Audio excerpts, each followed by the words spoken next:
Welcome to Excel Radio with Dr. Nick Zyrowski, where we talk with world-class entrepreneurs, executives, and health experts who have unlocked the secrets to excel health and performance.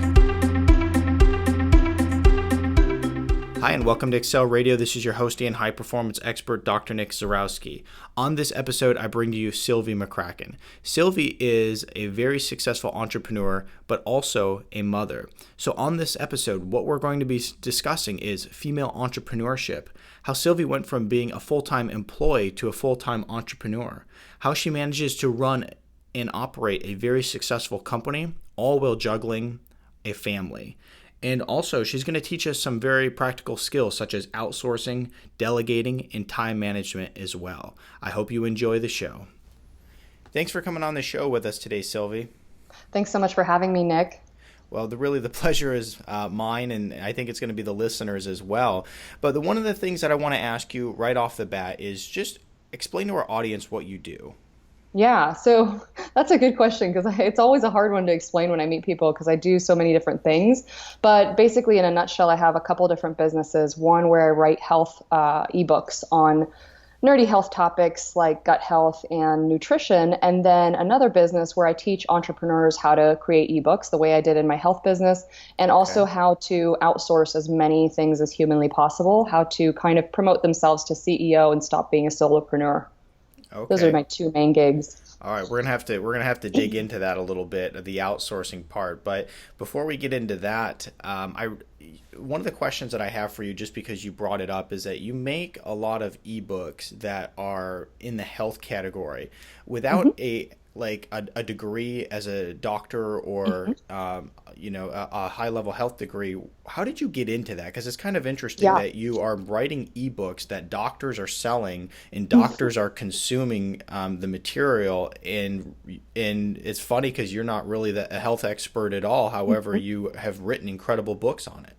Yeah, well, I mean, I'm a patient more than anything else, right? So, but yeah, I mean, it's funny because I actually started medical school in Argentina and I got as far as first year of medical school, and then I had to drop out, which is sort of an interesting kind of backstory that I once upon a time was interested in the doctor route and ended up abandoning that and going in a million other directions. But basically, when I started writing ebooks, it definitely didn't go from 0 to 60 right into the really complicated health topics. I started blogging about my experience. I had just kind of transitioned to real food, and I had, a list, like an incredible list of diagnoses that I had been dealing with for my entire life. And a lot of them started reversing just by cleaning up my diet. And so, of course, I couldn't shut up about it. And my friends and family certainly didn't want to hear about it. So I had to take to the internet and start blogging about it. And then, I was really, really busy. I had a day job in the entertainment industry. So that was, my main gig. And I had 3 kids at home and whatnot. So I definitely knew I couldn't do a blog as a hobby. So right away I looked into how can I monetize the blog, and ebooks was one of the main ways that I considered. So my very first ebook was just plain and simple how to transition your family and whatnot to real food. It was very basic. It was very beginner, and it's still up and running today. But it wasn't until my second and third books that I started kind of getting more and more nerdy on it. And the reason why was because these were personal struggles for either me or my kids. So in the case of the scoliosis ebook or the gelatin secret, which was very much inspired by my daughter's scoliosis struggle, it was really a personal struggle, and it was written as from a patient to another patient of this is all the things we tried. Here's how, this is how the experience went in all of these cases. In the case of the scoliosis one, for example, it's very much just a mother's guide to all the different treatment options and, how to navigate it, really. Well, that kind of explains that then. I wasn't aware that you spent a year in medical school, so that will explain why you focus a lot in the healthcare industry then. And yeah, that seems like ages ago. Right. And the other thing that you mentioned too is that you experienced these things, and I've found through just with myself working with patients, some of the best things, the things I'm the best at are the things I've experienced, the conditions I've experienced, because I can really know how to deal with them. And some of the best doctors out there, they have literally experienced the conditions that they were working with, and it makes them very incredible at what they do. Yeah, well, the thing about that too is that sometimes people just want to hear from someone that's actually been in the trenches with something like SIBO, small intestinal bacterial overgrowth, which is such a hard thing to treat. I mean, really, I just wrote it as kind of all the different treatment options, but in each one, kind of my experience and my recommendations on, look, this is how I handled a tube feeding diet for 2 weeks. Here are all the I don't even know what to call it. It's just sort of like survival guide tips in a way, of like, look, when your family's eating food and you're sipping this nasty stuff, here's a couple of things that you can do to prevent from going insane. Now, that's not doctor's advice. That's just a patient's advice. And a lot of the commentary that I've gotten from doctors is, thank you. We only have 15 minutes with our patients. Now we can hand them this. And, all their questions that would take hours to explain, they've got it from you. And we can just focus on their particular lab tests and how we treat their particular condition. And they've already come to us with a level 1 knowledge already in the books, basically. Yeah, no, and that's excellent. That's what I like doing with my patients as well. But we're gonna save this. We're gonna have to do a separate episode, which we already talked about, on this whole topic of some of these different health conditions you cover, because I think that you do an incredible job with it. But we'll definitely have a episode about some of these down the road. Sounds great. But what I want to ask you, so being a female entrepreneur, did you come from an entrepreneurial family, or did you just start this on your own?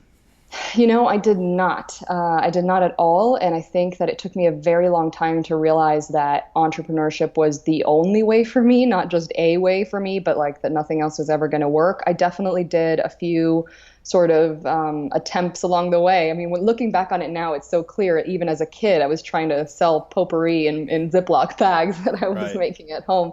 But no, I mean, my family just thought I was sort of nuts. And also, especially when I had a family of 5 that I was supporting on my own, and I was earning good money in my day job, the idea of quitting it to, really put all my eggs in this entrepreneurial basket was pretty much insane as far as my family was concerned. That's for sure. Oh, absolutely. And you actually started building a business while you were still working a full-time day job, correct? Yeah. 100%. Yeah, I mean, that was the only way really for me. My husband is a teacher, so when we were working in Los Angeles and I was working in the entertainment industry, it wasn't really, we had 2 little kids in addition to a teenager, so him working almost didn't make sense. By the time you pay a nanny and all of that, it just kind of didn't make sense with the kids at that age. So I was the only one working at the time, and if I was going to build that business, I mean, evenings and weekends was all I had. Well, I think that, when I offer advice about building a business or starting your own business, that's one of the things I always really push is that, look, you can't just drop everything you have and go start your business. Like, start building your business while you have a job, and then you can actually have some money and a little bit more freedom and not the level of stress to put into your new company, not just drop it. So I think that what you did was a really good decision on that. Yeah, I mean, it's also what really fueled the outsourcing right away, even though, like when my business had only made, $50, I was like, I've got to hire someone, because I knew, if I only had 10 hours a week or so to build it, I thought this is going to take me forever at this rate. Oh my gosh. And I can't be doing the $10 an hour tasks when at my day job I'm earning so much more than that. It just doesn't make sense. And so I thought, okay, even if I don't pay myself for a good while, if I can just reinvest what's coming into kind of helping me build this into something bigger and leverage my time a little bit better, that's the only way that we're going to make some progress here and get some traction. So that's kind of what really built that entrepreneurial muscle and made it a real business, as opposed to, just kind of a hobby that brought in a little extra money. Yeah, I like that. And you mentioned that it was a little bit of a transition trying to go from full-time employee to full-time entrepreneur. Like, mentally, it was a pretty big transition for you. Yeah, I mean, it's sort of a thing. I mean, it's a transition in so many ways. There's a mindset component to it where you really have to change your mindset from that employee mindset that is so ingrained in you to now you're a business owner, and you kind of see everything, or should see everything, in a different light. You should value your time differently. There's no longer this need to to have your butt in that seat for a certain amount of time, no matter what. If you're not feeling productive, then, take the day off or go do something else and then come back when you're feeling refreshed, and all of these different things. I call it like an employee detox that you need to do. And it's almost still in progress. I mean, I can still catch myself sometimes having these little habits that are so ingrained in myself from decades as an employee where, I'm like, oh, I don't have to do this this way. So you have to kind of train yourself to think outside the box. If you haven't really done that, if most of your life has been an employee, in order to really step into that entrepreneurship role, you have to make a lot of changes. And mindset is a huge one. And it's actually going back to your kind of first question in regards to these ebooks. I mean, I struggled with that same question of who am I to write a book about small intestinal bacterial overgrowth if I'm not an MD? Is anyone going to take this seriously? And, right. It's a bit of a mindset hurdle. And at the end of the day, you go, well, screw it. Let's just do it and see what happens. See if it helps anyone. Right. Well, that's what happens a lot in the entrepreneurial world. At some point you're just like, screw it. Let's go for this and make it happen. It's a strategy. Screw it strategy. Yeah, exactly. Now, one of the things that is really unique about you, and one of the reasons that I love having you on the show is that you are a female entrepreneur. You have kids. You have a very successful business. Now, can we talk about the family dynamic a little bit and ask you how this all works out? Because I know that our women listeners just are dying to hear this. How do you manage a business, manage having kids, and juggle all of that together? Yeah, well, I mean, it's interesting. I think it's definitely, we're still in the minority, although I think we're probably, there's more and more female entrepreneurs every day. But you and I met at Mastermind Talks. It's still very much more male than female, of course. Right. But yeah, I think if I had to narrow it down to just one key sort of what I can owe the success to or the speed to, it would be my husband's support. Because without that, I mean, I've heard of many women who don't have their husband's support, and it's sort of a constant uphill battle of trying to get enough time in the day, or trying to have their ideas validated by someone else, et cetera. And my husband has been my biggest sort of cheerleader in all of this, from day one. So believing in me more than I believe in myself most of the time. And then also, he's such a good dad, or I like to say he's a better mom than I am. And so I feel like if I've got to go on a trip for 3 or 5 days, I mean, he's got it. He'll rally and get everything done. I mean, they're completely taken care of. And so I find it I probably have it easier than a lot of female entrepreneurs have it. Mm-hmm. But it's just a matter of making sure, I guess, if you have a partner, if you have children, if you have a partner, I mean, obviously they've got to be on board with this whole idea, because entrepreneurship can be amazing in many ways. I mean, there's days where I work a half day because, I'm with my kids the other half of the day. And there's days where, if we're in the launch period, I feel like I'm working more than I did at my day job that week. And so, right. Somebody else has got to pick up the slack, obviously, on the home front. So is it you and your husband that just manage all of it, or do you have like nannies and people to help you out with that? We don't have nannies. We do have housekeeping help. And one of my kids is a teenager, so she ends up helping us, a lot. If I'm traveling, for example, okay. She'll step in and help with the kids, of course. But the last time we had nannies was when the kids were little, and, my husband was working for a few months. We had a nanny then, but it was just insanity. I mean, having basically it was 3 adults, working full time in some capacity. It just, that felt like the craziest time of my life for sure. Having 2 kids under 2, a full-time nanny, and both of us gone all day.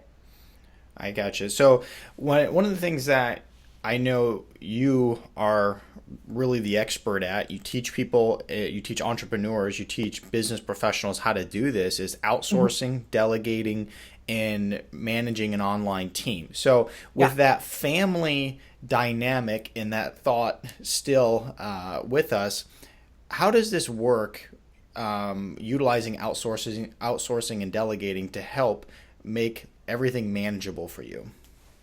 Well, I mean, I feel like everything that I'm not, amazing at, everything that I don't love doing, everything that doesn't absolutely require me can be outsourced, and in many cases should be outsourced. So I'm talking specifically on the business front now, because, I mean, obviously, like, yesterday I spent the entire afternoon with one of my daughters, yes, I could have hired a nanny for $10, $15 an hour, but it's, I obviously do it for other reasons. I mean, it's something that I want to do. But on the business front, I feel like there's no CEO that ever grew a company to any reasonable scale while still doing those $10 and $15 an hour tasks themselves. Mm-hmm. So I always like to say that, I mean, there's obviously $10 and $15 an hour tasks. There's also $50 an hour tasks, $100 an hour tasks. I mean, you've got to decide at what point, you should be doing things yourself. And obviously, when you first start out, if your biggest resource is time, you've got all the time in the world, but you don't have a lot of money to invest, then cool, you're wearing all the hats. That's totally fine. But at some point, if you don't get yourself out of those $10 and $15 an hour tasks, it's not going to be a business that's going to scale, and you can't and shouldn't be doing everything yourself. So I like to say that those are the tasks that are really on fire. That's an emergency for you to outsource. And then, so that's on one end of the spectrum. And then on the other end of the spectrum, I've also, I don't have this on my website anywhere. This is like word of mouth only, that I take on very, very few clients, but I'm helping very, very successful entrepreneurs on a whole different level to outsource most of their life. I used to work as a celebrity personal assistant for a long time. So I know sort of what it takes to make, very successful people tick, and how to kind of optimize their life in a certain way. So I've brought that celebrity experience to very successful entrepreneurs as well. And it's been sort of fascinating because that's, obviously they're way past the outsourcing $10 and $15 an hour task homework. They've got that down. They've been doing that for years, but sometimes it's bringing it into their home life and day-to-day life of having a little more ease and, being able to go through security at the airport in just a few minutes, and that kind of thing is what I'm helping them with. So that's been fascinating as well. Now, when you talk about outsourcing, though, can you go into like what outsourcing and delegating may look like a little bit? Because, I know that there's some guys out there who talk about outsourcing and it's all about using apps and this and that. I mean, what are we talking about when we say outsourcing and delegating? Can you give some specifics? Yeah, sure. So, I mean, I guess it depends on where you are, but at the most basic level, I feel like, I like to say, automate first and then outsource. So a lot of times people just go straight to hire an assistant. They just assume that's what they need. And the truth is that they have very inefficient processes in place, or no processes, no systems at all. And now they're just passing along the inefficiency to someone else and wasting money by hiring someone for 10 hours when that task should have been done in 2. So what I mean is, use all the apps and all the systems that you can in order to make your life a little bit easier, a little bit more automated. And then, like if you have a calendar scheduler or something like that, I find that a lot more efficient than hiring someone to make appointments for you, right? But then, outsourcing to me means hiring people, whether here or overseas or both. I've done both, and I'm happy with both. And just getting things off of your plate and onto somebody else's. So moving things from your to-do list to somebody else's to-do list, so that you actually have time to focus on all those things that have been on the back burner for you, which is the whole growing your business, the CEO role, right? So, so allowing yourself to, the classic work on your business and not in your business, that's pretty much what outsourcing means to me. Okay, I got you. So are you hiring somebody to work with you, or do you do more of the overseas type of thing? I do both. So it depends on what I'm doing. So when I very first started, I hired someone overseas. I was terrified I wouldn't be able to afford her even. Hired her for very few hours. And, she paid for herself within the first month. I was asking her to do things like format a blog post, things that were very replicable that I could show her once and she could do on an ongoing basis, add affiliate links to ingredients. We were doing recipe posts, put the title over the image, stuff like that, so that I could kind of assembly line the process and I was no longer having to do everything. And then nowadays I've got people all over the world. I still have people overseas. I have people in the US. I've got people in Europe, people in the Philippines. It depends on what kind of task. Obviously, when I need someone with English as a first language, that person is in Wisconsin for me. And she's also the person that does all my design because that's just what she happens to be great at. But, ironically, some of my most expensive people are overseas. And that's, some tech stuff and, using our complicated CRMs and stuff like that. So, okay. Yeah. Okay, yeah, that's interesting. I just wanted to know how you do that. And so there's some people even talk about, outsourcing, like where there's apps where you can have somebody pick up your laundry and do things. Do you do anything like that? I just moved back into the States after 2 years abroad a few weeks ago. So I feel like I just landed from Mars, basically. Oh, I And, gotcha. so a lot of those apps that, I've literally just landed here and I don't even know, I just figured out where the heck the grocery store is. Okay. So I'm way behind on the home front in terms of outsourcing. But no, I mean, for the most part, it's just between having a housekeeper and having, groceries delivered, 90% of my life is sorted at home pretty much. So. I gotcha. Okay. Let's move on to the topic of time management because this is a big deal for entrepreneurs. It's a bigger deal for a woman entrepreneur with a family or maybe any entrepreneur with a family. Because I tell you, I look at a lot of the very successful people who are my age in the entrepreneurial community. And it's interesting because it might be a husband and wife without kids. It might just be a single guy. And I'm just like, man, they're doing so well. But like, their time, like they don't have to worry about time management like I do. They don't have to, Yeah. they don't go home with kids and have to still raise a family. So can you talk about that from your perspective as a mother and a business professional? Yeah, I mean, I think in a way my time management sort of skills developed I had my first child when I was 18. I was a single mom for a long time, had to work my butt off and then come home and be a parent and all of that jazz. I mean, I had to sort of get into that classic multitasking that female working moms do. I don't know that that's exactly ideal time management, but it is what it is. But I think that the first thing when it comes to time management is you have to value your time. So you have to literally stick a value on it, stick a monetary value on it if you want. You can either calculate it and make it as accurate as possible or make it up, in terms of what feels good for you and decide what you're going to do and what you're going to stop doing. I mean, part of it, especially for women, we have a harder time in general, broad generalization, saying no than men do. So we are the classic, sign up for the PTA this and the volunteer that and the, all of these different things. And if we don't do 100 things, then we're terrible women and terrible mothers. And I think the first step is sort of getting over that hump where it's like, yeah, you're not going to please everybody, but you literally cannot do everything. And if you're running a business and having children and all of that kind of stuff, you've got to figure out what the priorities are. And for me, the two priorities are those two things. It's time with family and time spent being a CEO. So, everything else kind of comes secondary to that. So once I've got those two main buckets, I can sort of,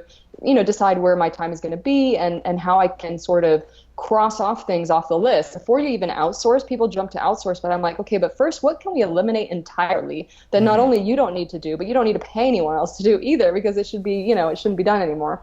And then there's of course getting help, and that doesn't have to necessarily be hiring people, but you don't have to be the one doing everything. If you've got other people at home, whether they're children or a spouse or whatever, it's somebody else can help you with things. So I think we often get into that role of, we have to do all of the domestic stuff. We have to do, we're working, we're parenting, we're the main go-to parent most of the time. So it's just a matter of kind of restructuring that a little bit, changing those habits.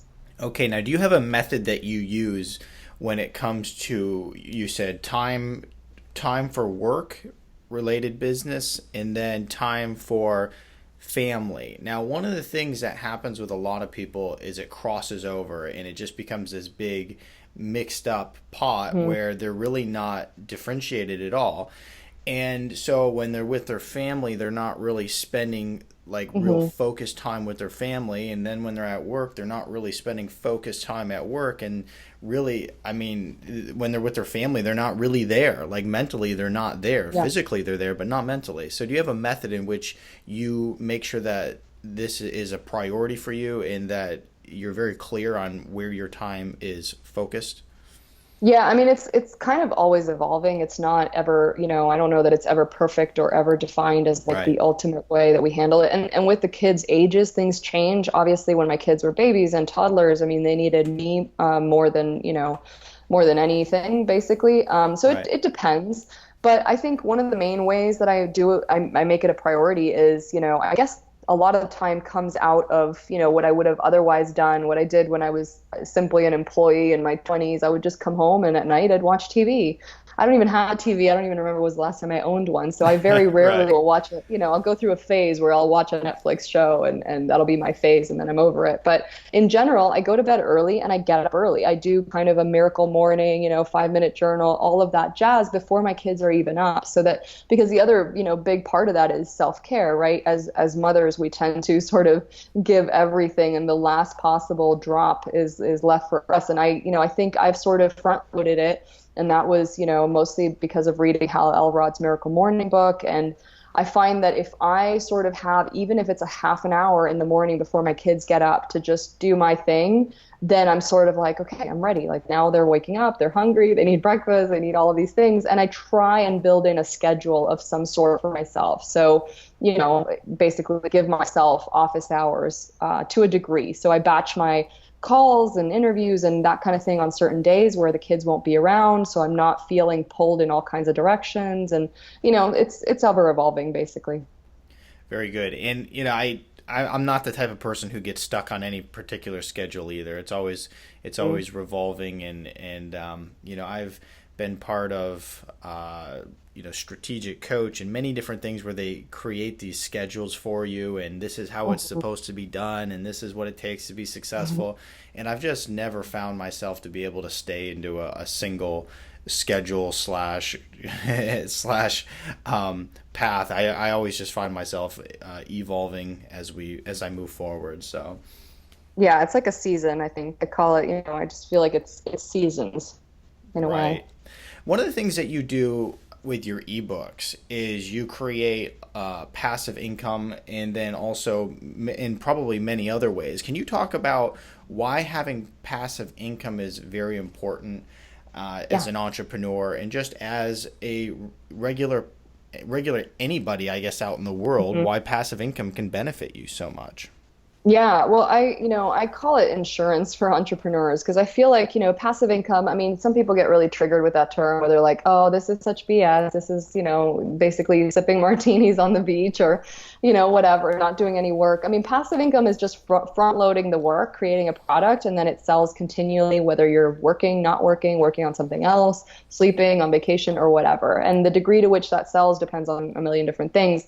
But I feel like, when I first started and I was trying to, create, my first few dollars of income in my business, but also look at that 10-year plan. And I was like, okay, let me see what I can do with this blog. How can I monetize this information?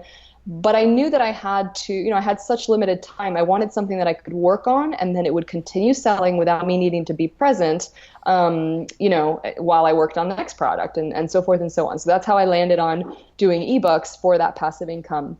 And, the interesting thing is, I mean, obviously it just depends on, your audience size and all kinds of things. But, some of my students in my Create Passive Income with eBooks course, some of them have just hit their first 5-figure month with ebooks, and they had kind of been nurturing an audience for a while. And then I also have had people, like I have an interview with one of my students coming out soon who had, was making no money and just made her first few $100s with this ebook, but it's still selling every single month. She's making a few $100s every single month as she continues to grow her audience. So, it can mean different things to different people, but I feel like it doesn't have to be your entire source of income or your only revenue model at all. As a matter of fact, I love diversifying things, but I feel like passive income should definitely be one of your revenue streams for sure. Just so that, if you need to take a day off, if things get crazy or you want to go on vacation, your patients or your clients or whatever, aren't as frequent as you'd like, you're still making some money without you being there. Right. So this could be ebooks. This could be really any form of, I would say, online sales. I mean, I'm thinking it must have to stay in the online world to be able to make it passive. Yeah, I mean, it's got to be able to be, like with the ebook, for example, it is bought and they receive an email. And if this happens at 3 a.m, even if my entire team is asleep and so am I mean, they can still get access to this information. They don't need us at all. And the reason why I prioritize ebooks over courses or anything like that when I'm talking about passive income is because, I mean, for example, in my courses, I don't necessarily consider it passive income. I mean, part of it is passive because I've created the course and it sells without me being there, but I'm very active in that Facebook group. We have, Right. I have some support and all of that. The ebooks are passive because I don't have, that's it. Once it's sold, it's sold. There's nothing else for me to do. So that's what I would consider truly passive income. Okay. Well, that's good enough. Good enough for me. Yeah, the passive income is really it's awesome. I think that you're right on target with that, saying that everybody should have some sort of passive income just for whatever reason. It benefits people so much. Yeah. Okay, well, Sylvie, it was a pleasure having you on the show, and I know that all the working moms out there are thanking you right now. You're a rock star, so we appreciate that, and you sharing your wisdom and knowledge with us. So thank you for coming on with us today. Thank you so much for having me, Nick. It was a pleasure. If you have not done so yet, you have to get connected with us, and I'll tell you why. Because we deliver so much valuable information that'll teach you how to increase your level of health, how to increase your performance, how to exercise properly, how to eat well, you name it. We just take this healthy lifestyle package and we dive into it and just tell you all the details that you need to know in order to live a healthy lifestyle. So here's how you get connected. Follow us on Facebook at New Vision Excel. And then if you want to be a part of our private Facebook group, which is invite only, you can go to excelpodcast.com and you can request to get entered into this group. In this group, we talk about all the topics I just mentioned, but we dive a little bit deeper, and I show up in there a little bit more and have a lot of presence in there so that I can actually, help people one-on-one in order to help them skyrocket their health. So if you have not done so yet, follow us on Facebook, go to excelpodcast.com and join our private Facebook group. And then lastly, newvisionexcel.com is loaded with articles. I write about 3 articles a week. I personally write 3 articles a week for newvisionexcel.com in order to help people skyrocket their health. We put these podcasts on there. We just put tons and tons of information that'll help you take your health to the level that you want it to be at, help you achieve your health goals, and help you ultimately live a better life. So follow us and join us in our group, and I look forward to seeing you there. If you want more information to multiply your health and simplify your lifestyle, visit our website at excelpodcast.com. Until next time, have an outstanding day.